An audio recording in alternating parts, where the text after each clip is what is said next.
It's a storm, but I'll laugh about it in the coming years. In Flint, Rachel McCrary, UNLV-TV 5.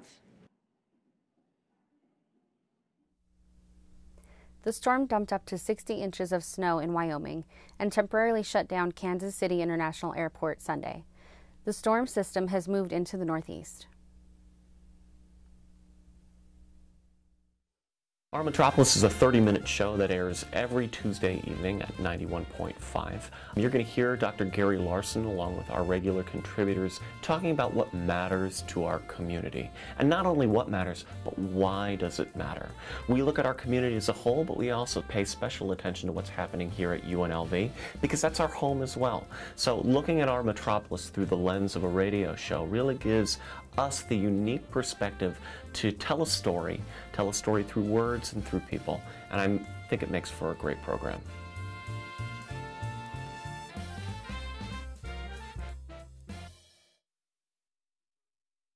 Do an internship, you have to do an internship. It's one of the requirements for a journalism major. You have to do an internship before you can graduate. Definitely having an internship as a requirement really helps push yourself out there and to just remind you that that your graduation is coming up soon. You're going to have to need some work experience in your career. So it's really good to put yourself out there early on, and they tend to help students a lot more. So when you do a student internship, it really helps out a lot.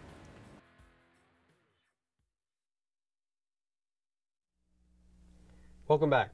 The UNLV football team played its rival UNR this past Saturday night at our very own Sam Boyd Stadium. After making a 21-point comeback, the Rebels brought home the Fremont Cannon. Yesterday, the cannon was painted Rebel Red here at the PETA Plaza. Kira Cooley brings us more.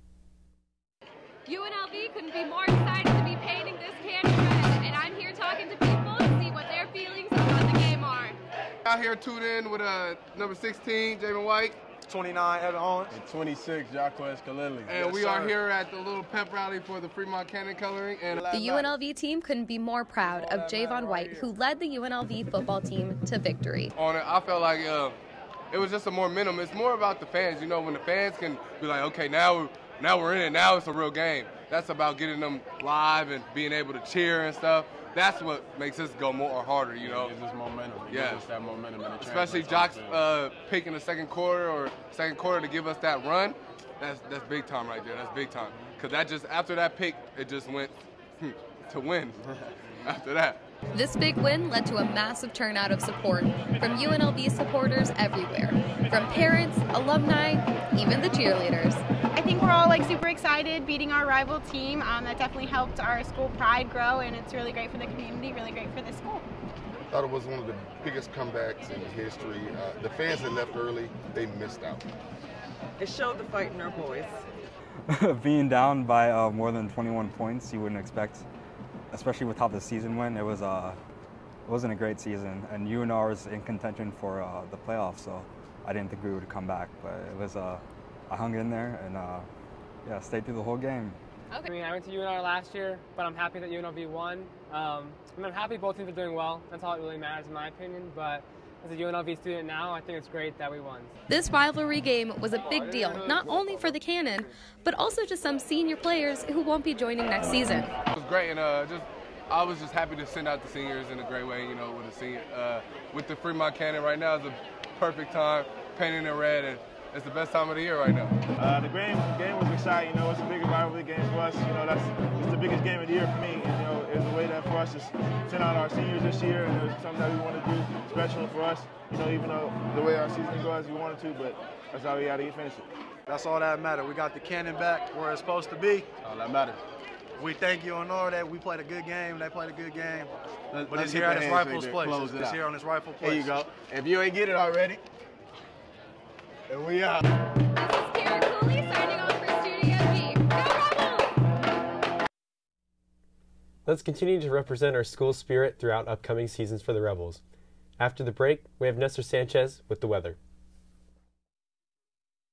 Do an internship, you have to do an internship. It's one of the requirements for a journalism major. You have to do an internship before you can graduate. Definitely having an internship as a requirement really helps push yourself out there and to just remind you that your graduation is coming up soon. You're going to have to need some work experience in your career. So it's really good to put yourself out there early on, and they tend to help students a lot more. So when you do a student internship, it really helps out a lot.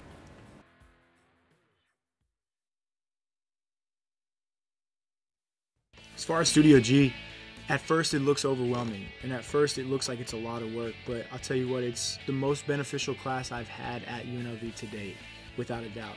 You get to not only develop stories and work on your interviewing skills, your editing skills, and your shooting skills from a camera perspective, you get to work on all the equipment that's in the studio. So you're working on audio, you're working on directing, tech directing, you get to produce your own show. You can take a 30-minute newscast and make it your own. And that's really cool about Studio G. Like I said, a lot of it seems overwhelming at first, but it is by far the best class I've taken at UNLV since I've been here.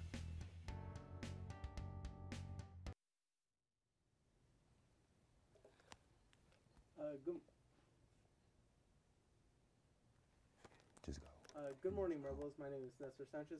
We're having some technical difficulties, so if you can give us a moment, we'll get the screen up. The show's name is the Rebel and Revolt Show. Pretty good show about, just someone who will actually talk about UNLV the way an outsider might feel. We talk about current events, we talk about politics, try to take an offensive swing with it. Sometimes it's hit or miss, and then we talk about, the little things in life that everybody laughs about. And we are the Rebels, and we are revolting. My name is Jameson Wilk, and I run the Rebel and Revolt Show, and you can tune in at therebelhd2.com.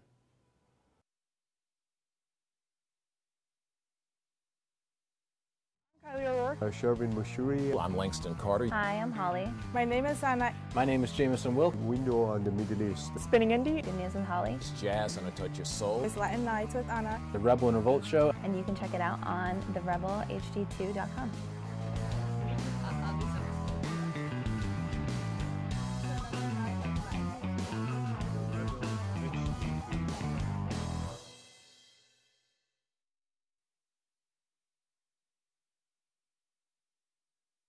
This is a 30-minute show that airs every Tuesday evening at 91.5. You're going to hear Dr. Gary Larson along with our regular contributors talking about what matters to our community. And not only what matters, but why does it matter? We look at our community as a whole, but we also pay special attention to what's happening here at UNLV because that's our home as well.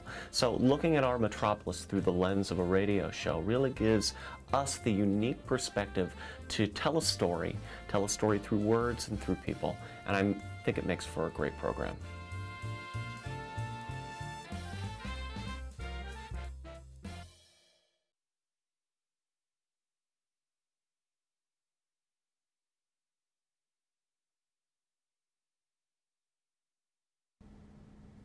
The Rebel Events Board held a pep rally fair on November 19th in preparation for the UNLV and Reno football game.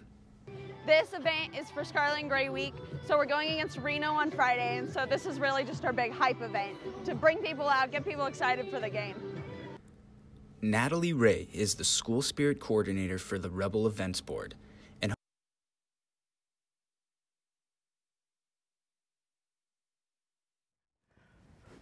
thank you for joining us here on Studio G. We're lucky enough to have the Director of Journalism for the Hank Greenspun School of Journalism, Dr. Stoker. Thanks for joining us. Happy to be here. Thanks for joining us. Well, we'll get right to it. UNLV is making an aggressive push to become a Tier 1 institution, to become a Tier 1 university. Where do you see our Hank Greenspun School of Journalism within the next 5 years, so to speak, as we make that push to Tier 1 status?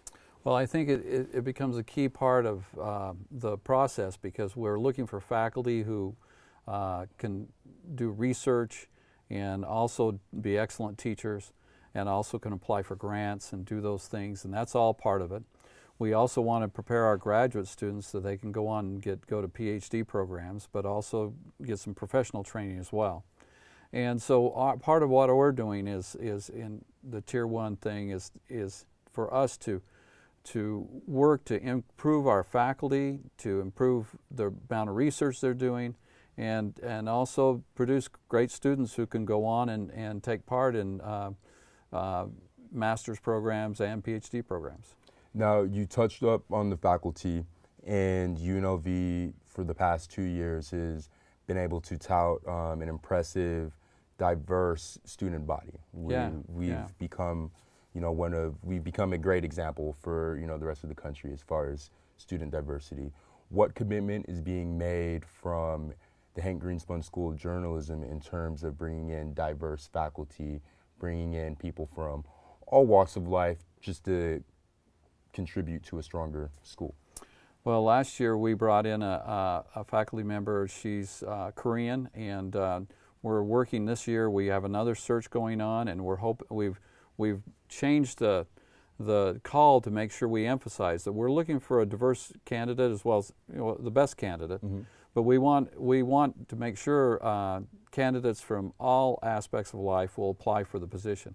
And based on initial applications, we have a very wide variety of candidates who I think will be qualified to serve in this position. We feel like that has to be a priority, and I feel like that has to be a priority. We're looking for a faculty that will reflect our student body, and that's important because we want faculty that our students can see as mentors, as people that they want to be like, and move and be able to inspire them. Really, that's really encouraging right there. And just to segue and transition just to what's going on right now today in the world of journalism, I know you were outspoken on the 2016 election as far as it being biased in the media coverage. And if we take a look at our current presidential administration right now, there's definitely a lot of flack that's being thrown onto different journalism outlets. How can, or what strategies are being used here at UNLV just to implement more objective reporting? Well, I think if you look throughout our curriculum and the journalism classes in particular, there is a real emphasis on objectivity. We have a former managing editor of the Las Vegas Review-Journal teaching our initial classes, and he puts a very big emphasis on objectivity. And bias, I don't know if I was an outspoken person in regards to bias, but I do think that bias exists. The reality is where you're located in the country, your positions, your influence, you as a professional, you try to set those aside as a professional journalist and report as objectively as possible. But sometimes there are so many things going on and so many different types of stories that bias seeps in. I think the big challenge for journalists is to emphasize professionalism, to emphasize being able to get both sides of a story. We've had a real problem in coverage, and sometimes people just takes one story and go with it. A lot of that's the new digital media realm, because digital media people want to take, oh, that's juicy, let's use that. And then they never bother to check to see if it's really true. They don't verify. So good journalism is not just objectivity, but it's also verification.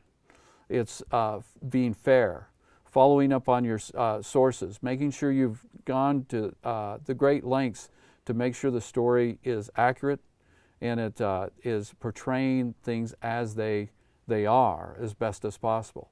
Now it's complicated because you get certain politicians who try to pull people off in different directions. The journalists have to find a way to keep things balanced and fair as much as possible.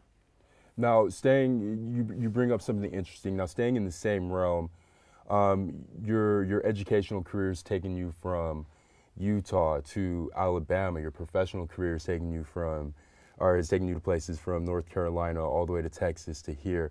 As you visit different spots regionally, would you say there are any nuances within the field of journalism as you go to different regions throughout the country? That's a great question. There are nuances. Mm-hmm. TV journalism tends to be pretty consistent across the country in many ways. But a lot of good journalism is local. So a lot of what's going on within that community shapes that journalism. It's similar here. Las Vegas is a unique community and a very diverse community. Mm-hmm. And I think that you see that in the journalism here as well. we also looking at another interesting trend.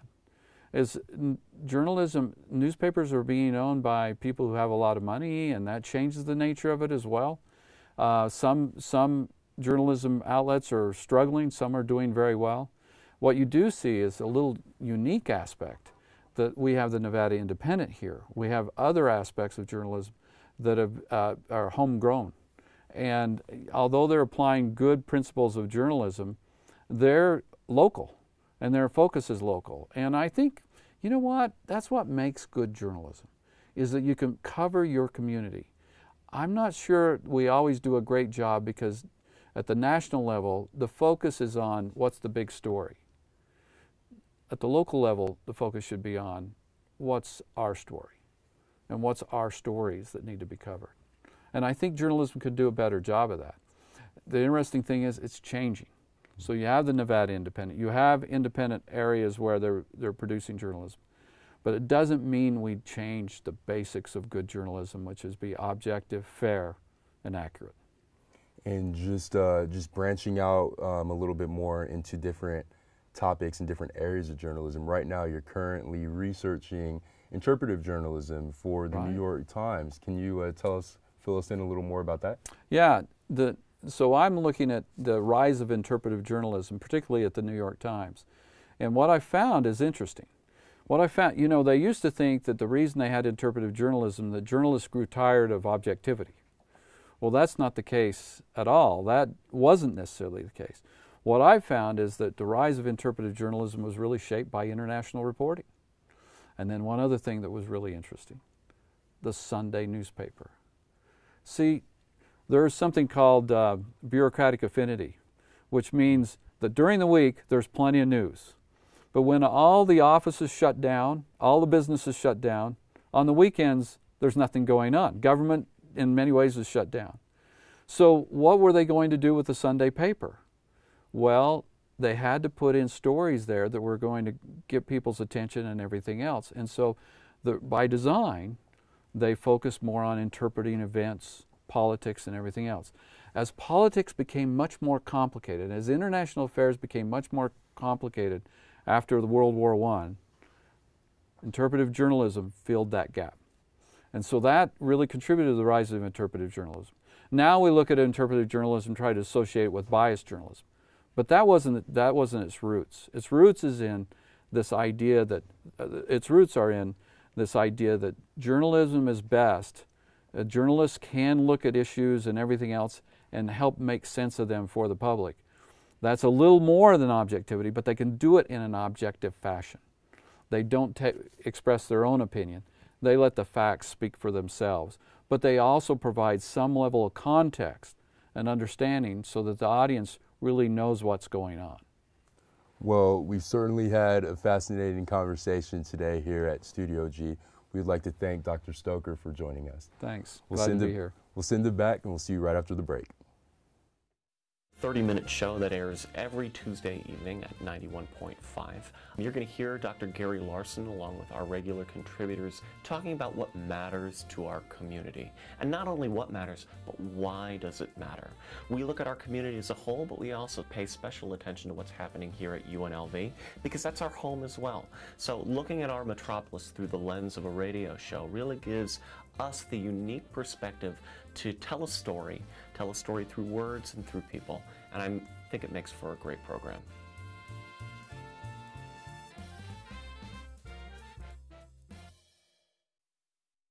We are member supported. KUNV 91.5, The Source. Here's why you should become a member. Become a part of the public radio family while keeping jazz alive in Southern Nevada.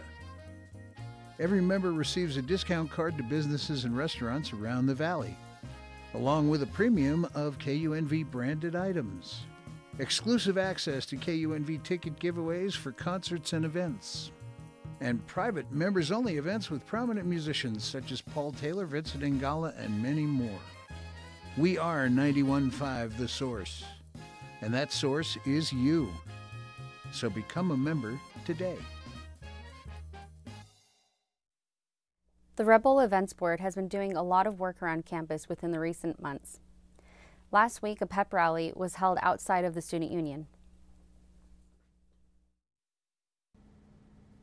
The Rebel Events Board held a pep rally fair on November 19th in preparation for the UNLV and Reno football game. This event is for Scarlet and Gray Week, so we're going against Reno on Friday, and so this is really just our big hype event to bring people out, get people excited for the game. Natalie Ray is the school spirit coordinator for the Rebel Events Board and hopes to increase student spirit during Scarlet and Gray Week as the semester begins to wrap up. The sign up is really just for us to track numbers. So most of our events, if not all of them, you just need your name and your entry number, which every student should have somewhere in their files, if not on their ID card. So it's really simple. You just sign in and then everything's for free. The rock wall and the inflatable joust and more active parts of the event need a liability form, which we just have people sign, make sure people are safe, everything like that. But it's really simple. People just need to come out and give us their name and entry, and then you're good to go. The Rebel Events Board was in charge of organizing UNLV's recent homecoming week and has multiple events scheduled for the incoming semester. So the Rebel Events Board, we planned most of homecoming, and then for the Scarlet and Gray Carnival was on Thursday, and we worked with the alumni group. So that was more of a collaboration, but we were definitely a part of that. We also did all of the events during homecoming. So all week we had events going. There was a silent disco on Sunday. It was a bunch of different events. We do that every year. And then we're really trying to get the carnival really big, so we worked with the alumni for that. This Tuesday we have the premiere photo release party. So if you went to premiere at the beginning of the year, we took our big photos. So the release party is tomorrow, I believe 1 to 3 in PIDA. And then on Wednesday we have the blood drive, which I believe is like noon. It's going to be at free speech. If you donate, you get a $10 Amazon gift card and enter a raffle, an opportunity drawing for a Razor scooter. And then tailgate is Saturday. For more information on upcoming events, you can contact the Rebel Events Board online or at the UNLV Involvement Center. For Studio G, I'm Timothy Klein. The pep rally really inspired the school to show team spirit at the game. That's all the coverage we have for you today. I'm Marlette Youssef. And I'm Trevor Glisson. Thank you for joining us on Studio G.